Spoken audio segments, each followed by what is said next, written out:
জাতীয় নাগরিক পার্টির জ্যেষ্ঠ যুগ্ম সদস্য সচিব ডক্টর তাসনিম জারার বিরুদ্ধে অশ্লীলতা ছড়ানোর অভিযোগে আইনি নোটিশ পাঠিয়েছেন এক আইনজীবী। এই ঘটনাকে কেন্দ্র করে সামাজিক যোগাযোগ মাধ্যমে শুরু হয়েছে তুমুল আলোচনা সমালোচনা। আইনি নোটিশ পাঠানোর প্রতিবাদে এবার মুখ খুললেন আলোচিত অভিনেত্রী শবনম ফারিয়া। যখন সরকার বৈবাহিক ধর্ষণকে অপরাধ হিসেবে বিবেচনা করছে, তখন কিভাবে এমন একজন মেয়ের বিরুদ্ধে আইনি নোটিশ পাঠানো হতে পারে যে মানুষের মাঝে সচেতনতা ছড়ানোর চেষ্টা করছে।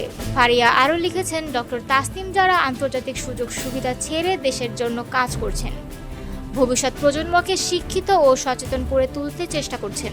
সুপ্রিম কোর্টের আইনজীবী ব্যারিস্টার মোহাম্মদ হুমায়ুন কবির পল্লব ডক্টর জাহাঙ্গীর কবির এবং ডক্টর তাসনিম জারার বিরুদ্ধে নিজ উদ্যোগে আইনি নোটিশ পাঠান।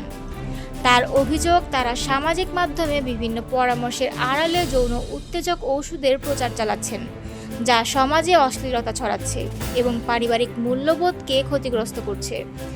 এ নিয়ে বিতর্কের ঝড় উঠলেও অনেকেই মনে করছেন, সচেতনতার পথে যারা কাজ করছেন তাদের প্রতি এমন পদক্ষেপ বাস্তবে সমাজের অগ্রগতির জন্য বাধা হয়ে দাঁড়াতে পারে।